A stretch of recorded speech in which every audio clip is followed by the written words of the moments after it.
प्रिय छात्र छात्राएं, स्वागत है आप सभी का पीएमसी टीचिंग जोन में। जो बच्चे खास करके 2024 में एग्ज़ाम देने वाला है इंटर का, और किसी कारणवश वह इंटर का हिंदी का तैयारी नहीं कर पाया है, या फिर यूँ कहें कि वो जो भारी सब्जेक्ट होते हैं, ये साइंस हो या फिर जिसको हम लोग भारी समझते हैं, और उसी के बीच हिंदी खोसा गया है, गुम हो गया है, या फिर यूँ कहें कि जो बच्चे अभी तक इसका तैयारी नहीं किया है, गद्य खंड का तो हम लोग आराम से उसका तैयारी कर सकते हैं, रीडिंग करेंगे उसका आंसर हो जाएगा।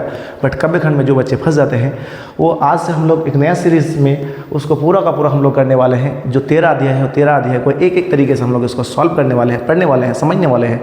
और इसमें हम आप लोगों से वादा करते हैं किसी प्रकार से इसमें अलग से क्वेश्चन आंसर याद करने की कोई आवश्यकता नहीं पड़ेगा, अगर आप लोग लास्ट तक बने रहते हैं और एक एक करके देख लेते हैं तो वो बच्चे जो इस वीडियो में नए हैं या फिर इस चैनल को अभी तक सब्सक्राइब नहीं किए हैं, तो इस चैनल को सब्सक्राइब कर लें ताकि इसी तरीके का वीडियो आपके पास रोज़ टू द टाइम पहुंच जाए।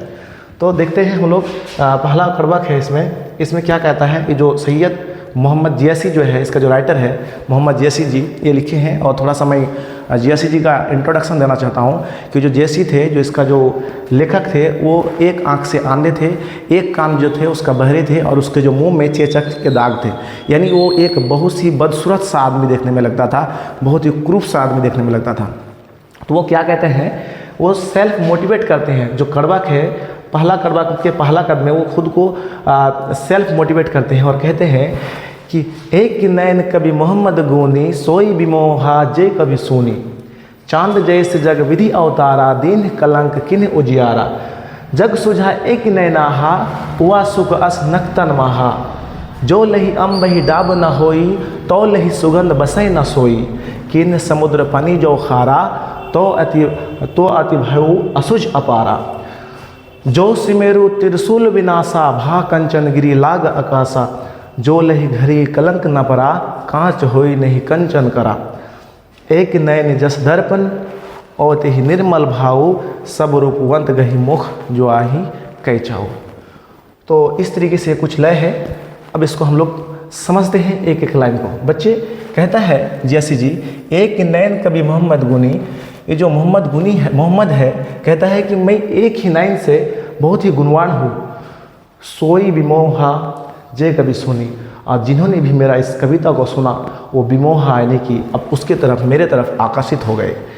लेखक कहते हैं चांद जैसे जग विधि अवतारा, चांद को भी भगवान ने, ईश्वर ने क्या क्या बनाया है, चांद को भी विधि ने बनाया है, अवतरित किया है। दीन कलंक किन उजियारा, और उसमें भी कुछ दाग दिया है, कलंक दिया है, परंतु वो पूरे के पूरे रात को उजियारा करता है। जग सुझा एक नैनाहा, कहता है मैंने जग को, दुनिया को एक ही नैन से देख लिया।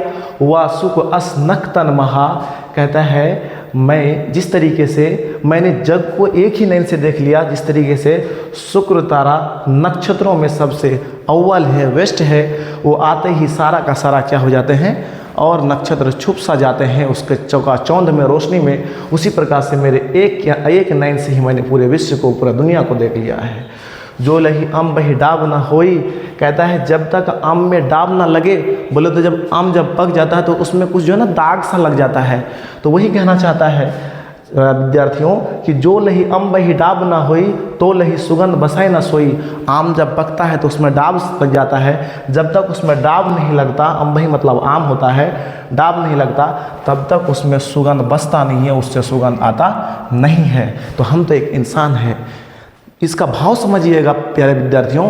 ये कहना चाहता है कि चांद को भी ईश्वर ने बनाया है, उसमें भी कलंक है, लेकिन क्या वो हार मान लिया? नहीं, फिर भी वो पूरे धरती को क्या करता है, चकाचौंध में रोशनी कर देता है रात को। और उसी प्रकार से आम में अगर डाब लग जाता है, ख़राब हो जाता है, जब वो पकता है तो उसके ऊपर में कुछ क्या हो जाता है, दाग सा लग जाता है, तो क्या वो ख़राब हो गया, ख़त्म हो गया? नहीं, तब तक उसमें सुगंध नहीं आता है। तो मेरा एक नेत्र है तो क्या हुआ, एक आँख है तो क्या हुआ, फिर भी अगर मैं गुणवान बनूं तो लोग हमें ज़रूर याद करेंगे। वही कहता है कि समुद्र पानी जो खारा, समुद्र का पानी क्या है, खारा है, समुद्र का पानी खारा है, तो अति भयो असुज अपारा, फिर भी वो हार माना है? बिल्कुल नहीं हार माना है, फिर भी असूझ है। जब हम समुद्र के किनारे खड़े होंगे तो उसका किनारे का दूसरे किनारे का पता लगाना मुश्किल है, वो हार नहीं माना है। तो हम तो एक इंसान हैं। जो सुमेरु त्रिशूल विनाशा, कहता है छात्रों यहाँ पे ध्यान से देखिएगा, जो सुमेरु पर्वत को जब शिव जी ने त्रिशूल से विनाश किया, ऐसा सोच के कि उसका विनाश कर देंगे, खत्म कर देंगे, जब त्रिशूल चलाया उसमें, परंतु क्या हुआ, भा कंचन गिरी लाग आकाशा, तो क्या वो हार माना? नहीं, वो सोने का हो गया। उसका शिव जी का इतना कृपा हुआ कि वो बड़े होने लगे, आकाश को छूने लगे, किसकी तरह? कंचन गिरी, यानी कंचन के बन करके, सोने का बन करके। जो लही घड़ी कलंक न पड़ा, जब तक, उसके बाद आगे पढ़ें क्या कहता है, कांच होई नहीं कंचन करा, जब तक हम सोने को पकाएंगे नहीं, तब तक वो एक अच्छा सोना, पका हुआ सोना, मूल्यवान सोना नहीं बनेगा। तो हम तो एक इंसान हैं, हमें भी तपना पड़ेगा। छात्र छात्राओं, अभी एग्ज़ाम बहुत नज़दीक है, हम लोग को भी चाहिए कि बहुत अच्छी तरीके से तैयारी करें, ताकि हम लोग पकें। जब तक हम लोग तपेंगे नहीं, तब तक हम लोग को अच्छा रिजल्ट भी नहीं मिल सकता है। फिर कहता है, एक नयन जस दर्पण, कवि कहते हैं कि मेरा एक जो आँख है वो दर्पण जैसा है, वो तो ही निर्मल भाव, जिसमें स्वच्छ साफ सुथरा फोटो बनते हैं, इमेज बनते हैं, सब रूपवंत गही मुख जुआही कई चाऊ। और जो बड़े बड़े रूपवान है, इसके पास आ कर के मैं इतना गुणवान हूँ कि मेरे आगे आ कर के सब कोई चाहता है कि मैं उसके सामने खड़ा हूँ। तो यहाँ पे प्रिय छात्र छात्राएँ, यहाँ ध्यान देने वाली बात यह है कि यहाँ आपको क्वेश्चन करेगा कि जो कवि मोहम्मद जैसी है, वो अपने एक आँख को किससे तुलना करते हैं? तो दर्पण से तुलना करते हैं। यहाँ ध्यान दीजिएगा। तो बहुत आसान था। तो पहला कड़वाक में जो कवि है वो खुद को मोटिवेट करते हैं, और इसका दूसरा कड़वाक को देखते हैं हम लोग क्या कहना चाहता है। स्टूडेंट, दूसरे कड़वाक में कहता है मोहम्मद, क्या कहता है हम लोग पढ़ेंगे, क्या करके समझेंगे। मोहम्मद यही कभी जोरी सुनावा, सुना जो प्रेम पीर गा पावा। वो जो लिखनी है उसका, वो खुद का लिखने के बारे में कहते हैं, जो उन्होंने लिखा कि मोहम्मद कभी यही जोरी सुनावा। वो जो कवि हैं, जो उन्होंने एक चीज़ जोड़ करके उन्होंने क्या किया है, शब्दों का रचना किया है, कविताओं को बनाया है। और फिर कहता है, सुना जो प्रेम पीर गा पावा, जिन्होंने भी इस कविता को सुना वो प्रेम के पीड़ा का अनुभव किया, प्रेम पीर का अनुभव किया। उसके बाद है, जोरी लाई रकत के लाई, मैंने जब उसको जोड़ा, मैंने जब शब्दों का रचना किया, जब कविताओं को बनाया, तो एक एक करके उसको जोड़ा। किसको? जब गोंद की जगह में मैंने रकत को लगाया, रकत के लाई बना करके जोड़ा। गाढ़ी प्रीति नैन जल भाई, और जिन्होंने भी इसको पढ़ा, गढ़ा, उसका नैन जल से भराया, अर्थात वो रोने लगा। फिर कहता है, ओ मन जाने कवित अस्किन्हा, कहता है मैंने जब इस कविता का रचना किया था तो ये सोच के किया था, ये जान के किया था कि मकू या रहे जगत मचिना, मैं रहूं या न रहूं, परंतु मेरा जीवन, मेरा जो चिन्ह है, जो मैं कविता का रचना करूंगा, वो क्या रहे, इस दुनिया में बना रहे। क्योंकि जिंदा रहने के लिए कौन आया है? जो जिंदा है उसको तो एक दिन मरना है। इसीलिए मैंने जब इस कविता का रचना किया, ये जान के किया कि मैं रहूं या न रहूं, लेकिन मेरा चिन्ह इस दुनिया में रह जाए। कहाँ सो रतन सेनी अस राजा, कहता है वो रतन सेन राजा, वो जो पद्मावती एक कहानी है दोस्त, प्रिय छात्र छात्राओं, उसमें कहता है कि उसका रतन सेन कहाँ गया? कहता है, कहाँ सो रतन सेनी अस राजा, वो रतन सेनी कहाँ गया? कहाँ सुआ असी बुद्धि उपराजा। और उस पद्मावत में जो कहानी था, उसमें जो बुद्धि, जो सुआ था, तोता था, वो कहाँ गया? कहाँ अलाउद्दीन सुल्तान कहाँ गया? वो राजा जो पद्मावत का राजा था, अलाउद्दीन सुल्तान, वो कहाँ गया? कहाँ राघव जय किन बखानो, जो इस कहानी को, पद्मावत को बयान करता था, वो राघव कहाँ गया?